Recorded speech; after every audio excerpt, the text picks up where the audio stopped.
Hi! ఈ వీడియోలో మనం జావా స్క్రిప్ట్‌లో కౌంటర్ అప్లికేషన్ చూద్దాం. కౌంటర్ అప్లికేషన్ అంటే 2 బటన్స్ ఉంటాయి. Increment, decrement. ఈ బటన్ ఇంక్రిమెంట్ చేసినప్పుడు నంబర్ అనేది ఇంక్రిమెంట్ అవ్వాలి. డిక్రిమెంట్ బటన్ ప్రెస్ చేసినప్పుడు డిక్రిమెంట్ అవుతూ ఉండాలి. First HTML document HTML head section, body section. ఇప్పుడు బాడీ సెక్షన్‌లో 2 బటన్స్ క్రియేట్ చేస్తాను. బటన్ ట్యాగ్ ఇది ఇంక్రిమెంట్‌కి. అలానే ఇది డిక్రిమెంట్‌కి. ఓకే. 2 బటన్స్ క్రియేట్ చేశాను. అండ్ ఇవి ఒకదాని కింద ఒకటి రావడానికి బిఆర్ ట్యాగ్ యూజ్ చేస్తున్నాం. అండ్ ఈ 2 బటన్స్ ప్లస్ మైనస్ మధ్యలో అవుట్పుట్ అనేది రావడం కోసం స్పాన్ ట్యాగ్ తీసుకుంటున్నాం. ఈ స్పాన్కి ఒక ఐడి లైక్ రిజల్ట్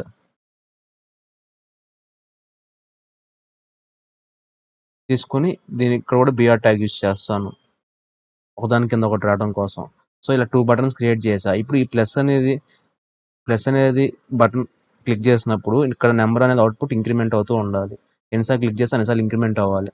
అదే మైనస్ చేస్తే డిక్రిమెంట్ అవ్వాలి. ఇది నార్మల్ స్ట్రక్చర్. ఇప్పుడు దీనికి ఫంక్షనాలిటీ కోసం జావా స్క్రిప్ట్ కూడా ఎలా రాస్తాం యూజింగ్ స్క్రిప్ట్ ట్యాగ్. స్క్రిప్ట్లో ఇంతవరకు మనం అవుట్పుట్ అబ్జర్వ్ చేస్తే జస్ట్ ఒక 2 బటన్స్ క్రియేట్ అయి ఉంటాయి.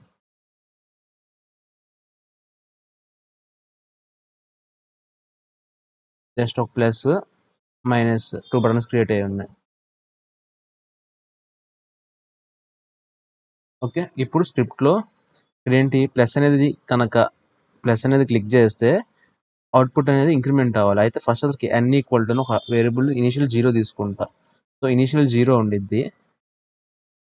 అయితే ఇప్పుడు ఇంక్రిమెంట్‌కి ఒక ఫంక్షన్ రాస్తా. ఫంక్షన్ ఇంక్రిమెంట్ ఏమవ్వాలి ఇంక్రిమెంట్ అవ్వాలి. n అనేది ఇంక్రిమెంట్ అయ్యిద్ది. దీన్ని రిజల్ట్‌గా డిస్ప్లే చేయాలి. ఎలాగ రిట్రీవ్ చేస్తాం dy method document dot get element by ID. ID ఏంటి ఇక్కడ స్పాన్ ట్యాగ్ ఐడి రిజల్ట్ ఇచ్చాం. res అని ఇచ్చాం. So res dot inner text equal to n పెట్టాం అయిపోయింది. ఇప్పుడు అబ్జర్వ్ చేద్దాం.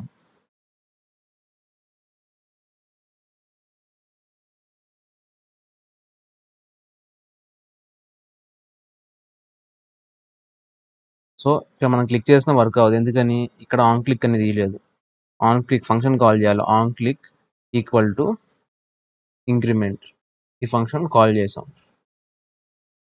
అండ్ ఇక్కడ అబ్జర్వ్ చేయండి అవుట్పుట్లో ప్లస్ నొక్కుతుంటే 1 2 3 అలా 1 టైం నెంబర్ అనేది ఇంక్రిమెంట్ అవుతుంది. అదే మైనస్ నొక్కితే డిక్రిమెంట్ అవ్వదు. ఎందుకని దాని లాజిక్ ఇంకా మనం రాయలేదు కాబట్టి. ఫంక్షన్ ఇంక్రిమెంట్ సేమ్ అలానే డిక్రిమెంట్కి కూడా ఫంక్షన్ రాస్తాను. Function decrement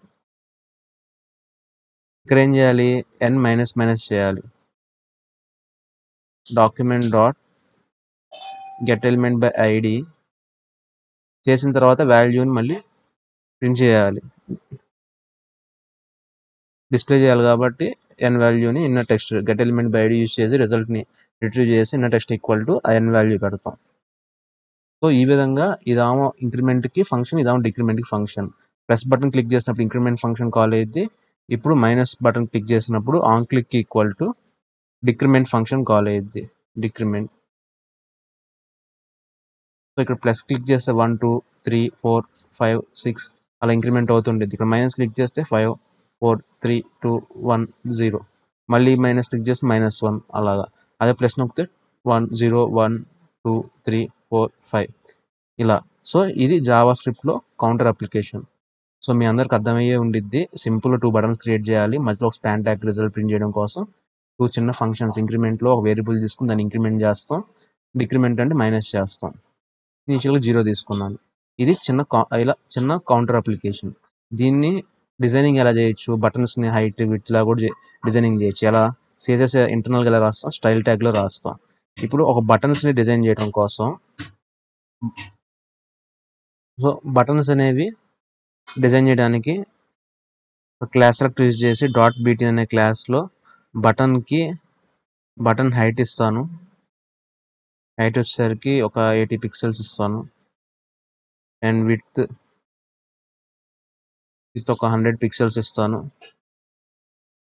and button background colour వచ్చేసరికి ఏదో ఒకటి రెడ్, గ్రీన్, ఎల్లో, ఇలా ఏదో ఒకటి గ్రీన్ ఎల్లో కలర్ ఇచ్చాను. ఇప్పుడు ఈ బటన్స్ అనే CSS ఏదైతే క్లాస్ సెలెక్ట్ యూజ్ చేసి రాసామో ఈ బటన్స్కి అప్లై చేయాలి. ఎలాగా? క్లాస్ సెలెక్టర్ కాబట్టి class equal to BTN class name. Same అలానే డిక్రిమెంట్ బటన్ కూడా అప్లై చేయాలి కాబట్టి class equal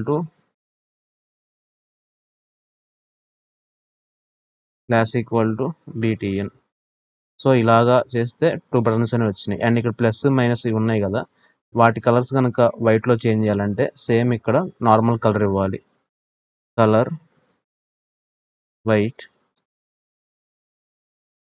white and also font colour white సరిపోయింది. సో ఇక్కడ వైట్లో వచ్చింది. అలా కాకుండా కలర్ రెడ్ ఇవ్వాలంటే రెడ్. సో ఇలాగా. అండ్ ఇక్కడ ఆ ప్లస్ మైనస్ సైజ్ అనేది ఇంక్రీజ్ చేసుకోవాలంటే font size larger and font wait అనేది బోల్డ్. అబ్జర్వ్ చేస్తే మనకి ప్లస్ మైనస్ అనేది కొంచెం బోల్డ్గా డార్క్గా కలర్ అనేది చేంజ్ అయ్యింది. అండ్ అలానే ఇప్పుడు దీన్ని క్లిక్ చేద్దాం. +1 2 3 4 5 ఈ నెంబర్ 1 2 3 4 5 ఏదైతే అవుట్పుట్ స్పాన్ ట్యాగ్లో ఉందో దానికి కూడా CSS అప్లై చేద్దాం. ఎలా చేద్దాం? స్పాన్ ట్యాగ్కి ఒక ఐడి ఇద్దాం. ఐడి ఆల్రెడీ ఇచ్చాం రిజల్ట్ అని. సో దీనికి CSS అప్లై చేద్దాం. దీనికి ఏ క్లాస్ రాద్దాం? స్పాన్ ట్యాగ్కి ఏదో ఒకటి, ఫర్ ఎగ్జాంపుల్ k క్లాస్ తీసుకొని స్పాన్ ట్యాగ్లో ఏదైతే రిజల్ట్ ప్రింట్ అవుతుందో ఆ ఫాంట్ సైజ్ ఇంక్రిమెంట్ చేయాలంటే font size large, font weight bold. అంటే పెద్ద సైజులో డార్క్గా కావాలని చెప్పి మెన్షన్ చేశాను. ఇప్పుడు దీన్ని CSS దీనికి అప్లై చేద్దాం. స్పాన్ ట్యాగ్లో క్లాస్ ఈక్వల్ టు k. ఇక్కడ అబ్జర్వ్ చేయండి, డార్క్ కలర్లో ప్లస్ నొక్కుతుంటే 1 ఇంక్రిమెంట్ అవుతూ ఉంది. ఎన్నిసార్లు క్లిక్ చేస్తే అన్నిసార్లు. అదే మైనస్ కనుక క్లిక్ చేస్తే డిక్రిమెంట్ అవుతూ ఉంది. సో ఇది చాలా సింపుల్ అప్లికేషన్ అనమాట. ఇలా జావా స్క్రిప్ట్తో కౌంటర్ అప్లికేషన్ అనేది ఈ విధంగా డిజైన్ చేస్తాము. అండ్ CSS అనేది బేసిక్గా ఇలా అప్లై చేస్తాము. సో మీకు అర్థమయ్యే ఉంటుంది అనుకుంటున్నా. అండ్ సబ్స్క్రైబ్ చేసుకోకపోతే సబ్స్క్రైబ్ చేయండి. Remaining topics Java script applications అనేవి కూడా ఇలా అప్లోడ్ చేస్తాను.